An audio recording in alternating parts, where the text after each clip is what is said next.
जय हिंद दोस्तों, मैं विकास भारद्वाज एक बार फिर आप सभी का मेरे इस वीडियो में स्वागत करता हूं। आज के इस वीडियो में हम लोग चर्चा करेंगे आरपीएफ एसआईपीएफ एलडीसी रिजल्ट के बारे में। साथ ही साथ आरपीएफ एसआईपीएफ एलडीसी का क्या अपडेट है, आगे क्या भर्ती आने वाली है, कब आएगी, या फिर आरपीएफ रूल 72 हेड कांस्टेबल का एग्जाम कब होने वाला है। ये सारे सवाल विगत कुछ दिनों से आप लोगों के हैं। एक रिट पिटीशन का लेटर जो कि सारे व्हाट्सएप पे घूम रहा है और हमारे भी व्हाट्सएप पर आया।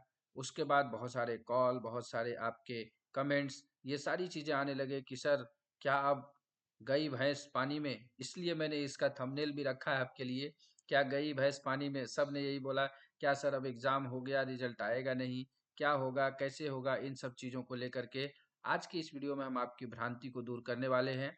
कुछ लोग काफ़ी खुश हुए जिन्हें सफलता नहीं मिली कि चलो भाई रिजल्ट पे रोक लग गया, अब रिजल्ट आएगा नहीं, लोग आगे बढ़ नहीं पाएंगे। तो मैं जीवन में आपको एक चीज़ क्लियर कर देता हूँ, अगर आप किसी की सफलता पर हंसते हैं, रिपीट कर रहा हूँ मैं, अगर आप जीवन में कभी भी किसी की सफलता पर हंसते हैं, किसी की सफलता से जलते हैं, तो आपके जीवन में सफलता 100 कोस दूर हो जाएगी। इसलिए किसी की सफलता पर जले नहीं, उनकी सफलता से अपने आप को मोटिवेट करें और आगे जीवन के चैलेंजेस में जीतने का प्रयास करें। अब हम आते हैं डायरेक्टली इस वीडियो के टॉपिक पर। सीधी बात, नो बकवास। चलते हैं। ये आपको रिट पिटीशन दिख रहा होगा। इसी रिट पिटीशन की आप लोग लेकर के चर्चा कर रहे हैं। ये कोड नंबर 18 रिट ए है। और यहाँ पे मैंने थोड़ा सा चर्चा भी किया, रिसर्च किया, तो ये जो रिट ए है, ये रिट ए जारी किया जाता है अगर किसी प्रकार का नौकरी में किसी की सस्पेंशन, रिमूवल, डिसमिसल, या फिर किसी पब्लिक सर्वेंट को किसी प्रकार की बेनिफिट्स दी जाती हैं, उसमें किसी प्रकार की गड़बड़ी की जाती है, उन चीज़ों पर ये चीज़ें आती हैं। तो पूरे को हम चर्चा नहीं करेंगे, सिर्फ हम इस ऑर्डर में देखते हैं कि आखिर ये रिट किस लिए डाला गया था।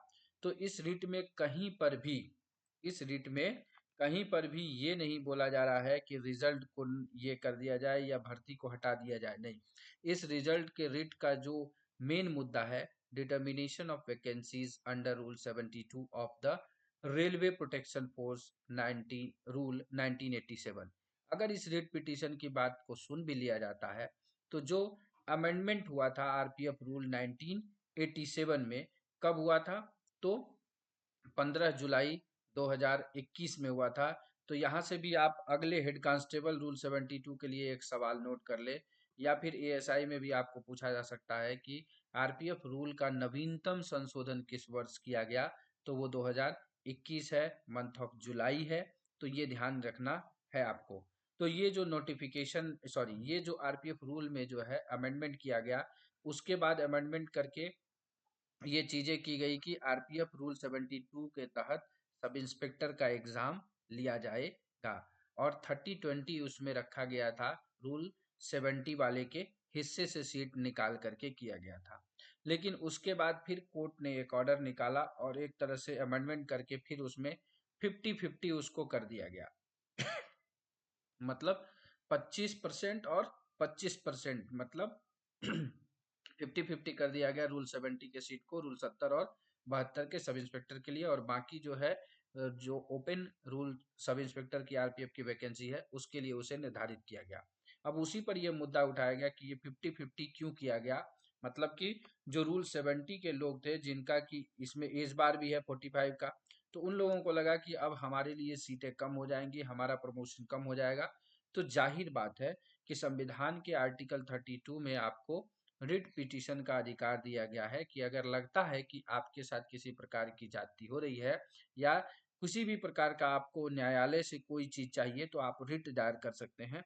तो उस संवैधानिक नियम और संवैधानिक जो है पावर का उपयोग करते हुए ये रिट पिटीशन दाखिल किया गया और उस पर सुनवाई हुई। और ये बोला गया कि it is further submitted that the respondent may declare the result at any time.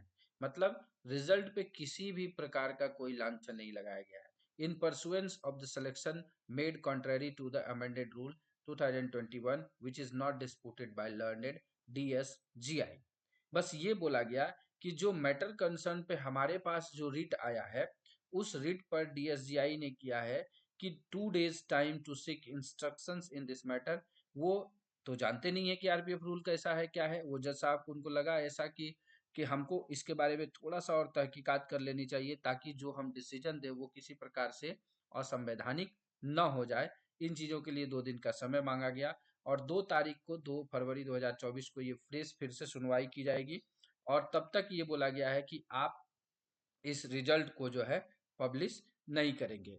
अब इतना कुछ होने के बाद आपके बीच में ये भ्रांतियां, और जो लोग असफल हुए उनको ऐसा लगा कि अब चलो मौका मिल गया, अब चीजें नहीं होंगी, लोग आगे नहीं बढ़ेंगे। लेकिन मैं आपको फिर से रिपीट कर रहा हूँ, आपको मैं फिर से रिपीट कर रहा हूँ कि नदियां जो है पहाड़ों से डर के अपने रास्ते नहीं बदलते, निरंतरता से प्रयास करके पहाड़ों को काट कर रास्ता बना लेते हैं। तो मेरा यही मानना है कि आप निरंतर प्रयास करते रहिए, सफलता आपको जरूर मिलेगी। तो ये हो गया रूल 72 के रिजल्ट के बारे में। मैं आपको बता दूं, फुल क्लियरली तो नहीं बोल सकता हूं, मैं यहाँ पे बोल दे रहा हूं कि रिजल्ट तो पब्लिश होना ही होना है, आपकी ट्रेनिंग होनी ही होनी है। जिनका सिलेक्शन हो गया है उनको, जिनको ऐसा लग रहा है कि मेरा सिलेक्शन होने वाला है, उनको मैं अग्रिम बधाई भी दे देता हूँ। जिनका सिलेक्शन नहीं हो पा रहा है उनके लिए मैं एक हिदायत भी दे देता हूँ कि अगर आप इन चीज़ों के पीछे भागेंगे तो आप फिर अगले एग्जाम में भी फेल होंगे। क्यों फेल होंगे? क्योंकि आपको इस समय इन चीज़ों से सीखना होगा कि आगे किस प्रकार से पढ़ाई करें ताकि अगली बार जो वैकेंसी आने वाली है, संभवतः इसी साल आ जाए, रूल 72 सब इंस्पेक्टर की, उसमें आप कैसे सफल हो पाए। तो इस चीज़ पर बुद्धि लगाना शुरू कर लीजिए। और दूसरी, एएसआई जो एएसआई रूल 72 का जो पेंडिंग है वो भी बहुत जल्द, मैं आपको यही बोल रहा हूँ, जिन लोगों ने, जो भी कांस्टेबल हेड कांस्टेबल हैं जो अभी तैयारी में लगे हुए हैं कि उनको अब एएसआई पर नजर है, सब इंस्पेक्टर वाले में नहीं हो पाया, तो आप चील की निगाह की तरह एग्जाम डेट के आने से पहले अपने सिलेबस को ध्यान से पढ़ लें, पूरा कंप्लीट कर लें। और इन सब चीज़ों के लिए हमने आपके लिए एक बहुत अच्छा platform RPF LDC app launch कर दिया है। अगर आप आरपीएफ एलडीसी ऐप पर जाएंगे और वहां जाने के बाद आप आसानी से कोर्स में इनरोल करके चीज़ों को विगत समय के भीतर अपनी मेहनत के अनुसार आसानी से कंप्लीट कर सकते हैं। उस कोर्स को इस तरह से साइंटिफिकली मैंने डिज़ाइन किया है कि अगर तैयारी करने वाला लड़का 15 दिन में चाहे तो भी तैयारी कर सकता है, 30 दिन में चाहे तो भी तैयारी कर सकता है, 45 दिन में चाहे तो भी कर सकता है, 60 दिन में तो उसका आसानी से वो तैयारी हो जाएगा। एक एक वीडियोस आप देख लेते हैं और प्रॉपरली नोट्स बना लेते हैं। अब उन वीडियोस के बाद आपको अपनी उन तैयारी का आकलन करने के लिए मॉक टेस्ट बना हुआ है। उस मॉक टेस्ट पर जो पहले से सवाल ले रखे हैं फिर से उसको प्रैक्टिस करिए। Time to time mock test को मैं अपडेट करता रहता हूँ। सभी लोगों का डिमांड रहता है कि सर कंटेंट बहुत ज़्यादा दे दे, और मैं आपको बार बार यही हिदायत देता हूँ कि आप गार्बेज इकट्ठा ना करें। अगर आप गार्बेज इकट्ठा करेंगे तो आपके इंफॉर्मेशन का लेवल तो बढ़ जाएगा, लेकिन एग्जामिनेशन हॉल में उसका रिप्रोडक्शन जो होता है ना, आप उसको रिमेम्बर करके नहीं कर पाएंगे। तो ध्यान रखिए कि चीज़ों को अच्छे से पढ़िए, क्वालिटी एजुकेशन लीजिए और उस एजुकेशन को लेकर के आप आगे बढ़िए, जिससे कि आप विभाग में आगे विभाग के लिए काम कर पाएं, आप विभाग में अपना नाम बना पाएं।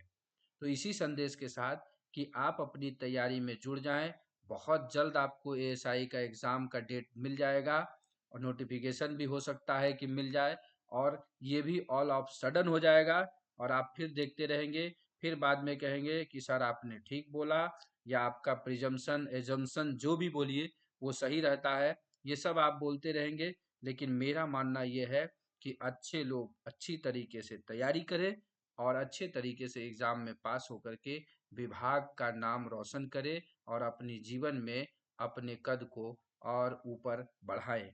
क्योंकि एक शिक्षक के नाते मैं ये वीडियो बनाता हूँ, इसलिए मेरी जो है शुभकामनाएं सभी के साथ रहती है, और जो इस रेस में जीत जाता है उससे के साथ मेरी सहानुभूति उतनी हो ना हो, लेकिन जो इस रेस में पीछे रह जाता है उसके लिए मैं फिर से रीस्टार्ट करता हूँ हर चीज़ों को। तो आगे भी आपको फिर से वो रीस्टार्ट चीज़ें मिलेंगी और इस बार एक नए तरीके से हम लोग ASIPF की तैयारी करेंगे, जो ASI की रूल 72 की वैकेंसी आएगी उसके लिए। तो उसके लिए नेक्स्ट वीडियो में हम चर्चा करेंगे। आज के वीडियो में इसी संदेश के साथ कि आपका SIPF का रिजल्ट जो है थोड़ी बहुत अड़चने आएंगी, लेकिन इसका रिजल्ट जो है आपको फरवरी मंथ में ही आप ट्रेनिंग में चले जाएंगे।